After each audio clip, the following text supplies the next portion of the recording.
Is Endfield the grindiest gacha game that we have ever seen? It's one of the biggest complaints that I see online where people say that the grind takes really very long, and then you start having a debate, a fight about no, it's not true. Endfield has maybe no grind. Let's debunk that once and for all in this video, where I need to send the main messaging.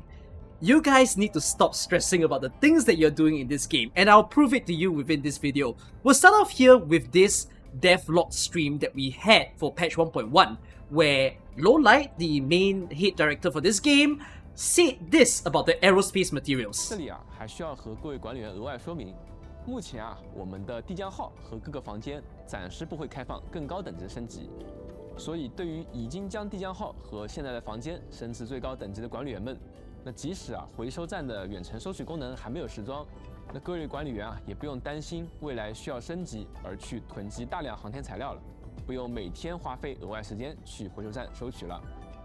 那我们 But the whole point that they're saying here is that in the future, aerospace materials doesn't need you to physically go to the station itself to collect it, and instead you can remotely collect them even like from the map itself. And he's telling you right now that you don't actually have to claim it every day. You will have enough aerospace materials to improve on your Dijiang in the future of Endfield. And that was a big shock for a lot of the players, but that's just amazing that Endfield allows you to do that, and it's not just going to be on the aerospace materials. So let's start off by discussing on the daily task of this game. Why is Lowlight still on my screen? I have no idea. Here you go, I have Endfield on the stream. Okay, now when it comes to the daily tasks of this game, you see, if you log into the game, you get 20 points.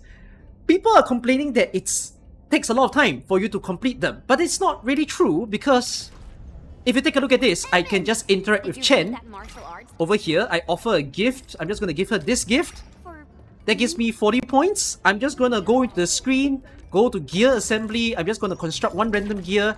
And then, look at that. Look at my daily points. Boom. 20, 40, 40, 100. I'm done. I log out of the game, guys. Like, why would you say that the daily task takes a lot of time? That just took me less than 30 seconds and I'm already out. Of course, maybe you have to spend your sanity and stuff. We'll talk about that later on. Now, the biggest thing that people would then say is that, hey, Endfield needs you to do a lot of other things. Like, for example, look at your depot, right? You have to do your depot note, you have to do your stock redistribution, make sure that you give it all away, check in and look at the price of every single stock, and then in your outpost as well. Well, the thing about outposts is that you don't have to sell every day, right? It can take you 3 days in order to fully stock them up. But some of you do it daily in order to make sure that you meticulously get your goods out. And the question that I have to you guys is, what do you actually need to buy with the Valley stock bills that you have gotten? If you take a look at my own current account right now, I have 29 million stock bills. And you'll be thinking, what? You're almost stocking it all up. You have to spend. What the heck am I buying? Because I've already bought every limited time stuff that this game has to offer, right? And I'm left with the replenishable materials. Some of you might say, buy gifts. But you will reach a certain point of the game where you have more than enough gifts to make sure that all your units are 200% trust. Detectors, at a certain point you have collected every chest, you have collected every Aureline, so why would you buy them? Maybe you buy on food, but even then food can be self-produced, self-collected, and then you say, no, you must always buy the Valley engraving permit, which I agree, you want to stock up on some of them. But take a look at the number of engraving permit that I have thus far in 2 months of this game. I have 167 Valley engraving permit, and whenever you use these engraving permits, each one of them costs 80 sanity.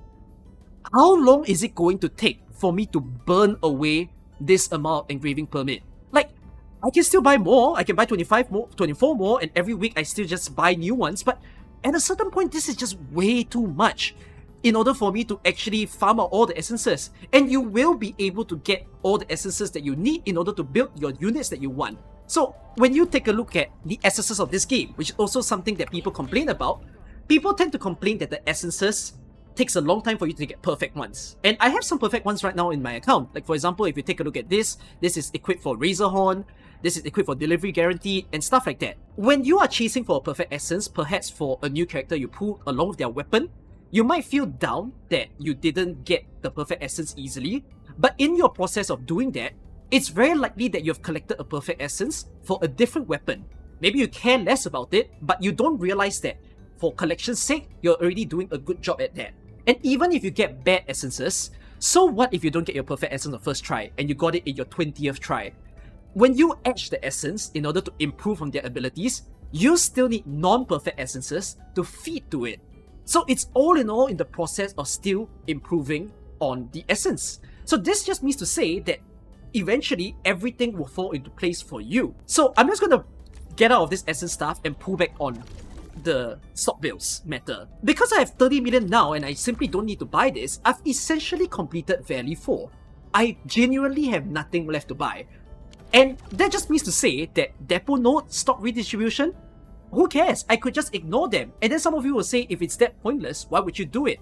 Well, from the beginning of the game, the first month into the second, for a lot of us, we're doing this because you are speeding up your rate of getting the stock builds. And in that case, it means that you can get all the limited time stuff like much faster than other people would. But it doesn't matter if a person is falling behind. So what if you're not having the perfect outposts where you can perfectly sell everything in time? So what if you don't check in on your stock redistribution or don't do a single depot node? You might get materials slower than other people, but eventually you will reach a point that you buy just the same amount of important stuff that people have done. And another thing that people kind of need to note is that there won't actually be new stuff for you to be buying in a certain region.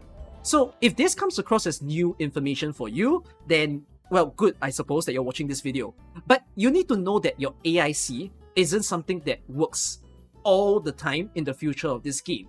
So if you interact with the protocol management over here, and we take a look at the question mark, it specifically states that when you log off from this game, only 2 regions will operate at a time. The latest one that you unlock, and another region that you just recently visited. And then for all the other regions, they will shut off. So this means to say that when the third region of this game appears, Valley 4 will not be generating anymore. Which some of you say, oh my goodness, that's a terrible thing. Why would they do that? But the thing is, because they won't add all that much new stuff, Valley 4 can actually just stay unoperational. And in that case, you can be more concentrated to all the newer stuff, where it's going to be important for you to get the newer materials that can appear then as well. So, of course, some people might then point out that depot node, for instance, gives friend credits, and that's why you want to do it. But it's only going to give you so many friend credits, and you kind of don't have to sweat it. If you want to, you could, but otherwise you can ignore it. Same for like checking in on your friends in order to get the friend credits that you want. Like some of you might feel pretty particular. You want to make sure that you do all of your crew exchanges. But it depends on how lazy you are. Like how much do you value the fact that you collect all the 20 Oro Bells and 20 Arsenal? If you're free to play, I totally understand that you want to keep collecting it. But if you want to be lazy about it because you feel like it's a pain to do it, I think it's all that fine. Like really, you don't have to add that much stressor on yourself. So Outpost isn't something to stress about. You should just do it at your own pace. It's not meant to be a chore that you must always be clicking on that screen all the time. Hold on, freeze. I'm in a different shirt because I'm filming this on a different day, just to not shock you guys. So anyways, while still talking about the Outpost, yes, I can say that Valley 4 is insignificant when you reach a certain point, but that's not what you guys might say about Ooling, because Ooling does have a lot more bigger stuff for you to buy. It's still got an engraving permit, same problem.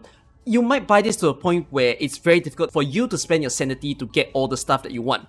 But for the artificing catalyst, a lot of you will say this is really important, right? You want as many of these as possible in order to make sure that you get all the high stats of the gears that you are using. So I totally agree that you probably want more bills here, and it doesn't help that the depot node doesn't give you a lot of bills. Environment monitoring also isn't paying very high. The stock redistribution when it comes to selling your elastic goods, they're also not doing very well. And likewise for the outposts. But the thing that a lot of people need to understand is that we're still in the early stages of Ooling.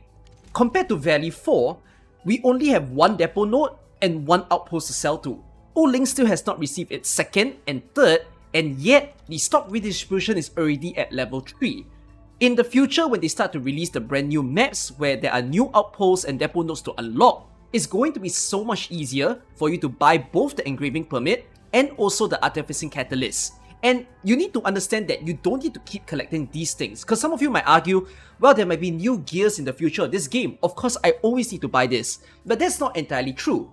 Of course, buy as many of it right now, but when they release the 3rd region of the game, like for instance, if the 3rd region is La Phantoma, if that were the case, there will be new gear sets there, but they wouldn't be using the Artificing Catalyst that you see here. In that new region, it's very likely that the Artificing Catalyst is called La Phantoma Artificing Catalyst. So if that were the case, then these would be redundant, basically, when building all those things. So basically, Ooling might not feel like Value 4 yet, but it's going to approach there, which goes to say that you shouldn't be too stressed about the fact that it feels difficult for you to get stock builds. It's going to get really easy, considering how the current limit of the stock builds you can hold is 9.6 million. It might potentially match Value 4, where Value 4 is at 30 million, just as you see over here. Then you might suggest to me that, hey, I still have to collect all my materials. Now the good thing in this game is the materials recharge every 4 days. So you can do it at the end of the 4 days, right? And then go run around, use your zip line and stuff. If you notice, in my Value 4 map, I don't even have a single zip line that lines up all the rare materials. Because there is something very unique about this game. Now I need you to take a look at my own inventory over here. So, if you take a look at my Cosmogaric and my Blood Cap, which is the one that helps you to E4 the units in this game, I currently have 123 Cosmogaric and I have 112 Blood Cap, right? I'm going to show you all a different website from here, and that is the Endfield tools. So I've actually calculated every current character in this game, so all 25 up until Rossi.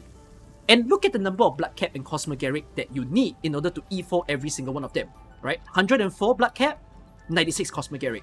Hopefully, you are going to reach a certain point in the game where, one, you don't need to collect these materials anymore. You can collect excess, sure, for future units, but you're going to collect so much excess to a point that you really don't require the time to invest of collecting them. You also don't even need to build them in your growth chamber anymore. The one material that will still take some time, which is the reason why the new map Tingbo Stockade has them, is going to be the skill mastery.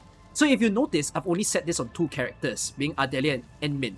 So to M3 every single one of their skills, including the first one, is going to take me 168.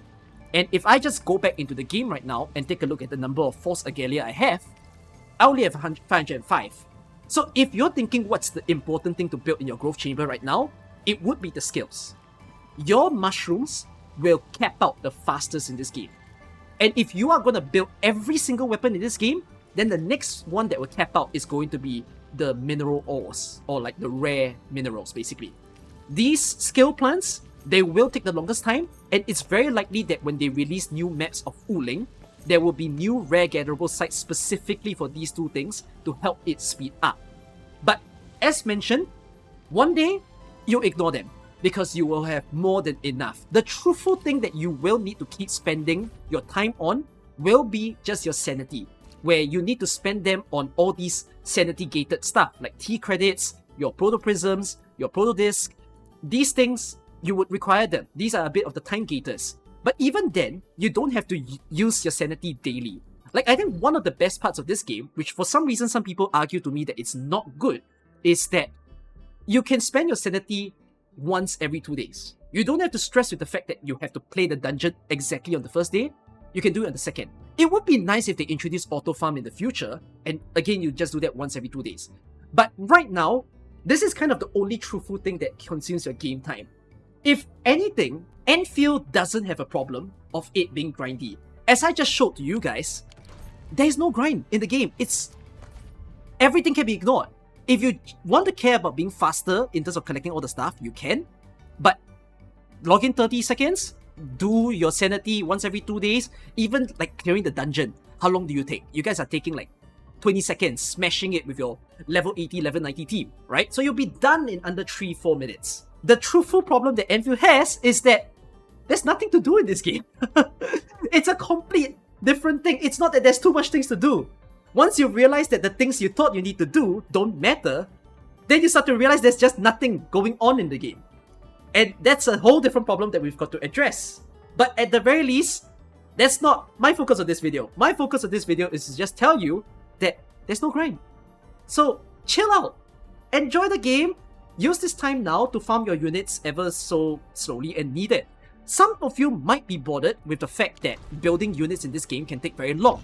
And I agree, the investment that you need to level 90 a character to M3 all of their skills, to get all their talents, is really expensive. But that's if you care very specifically to play a certain specific character.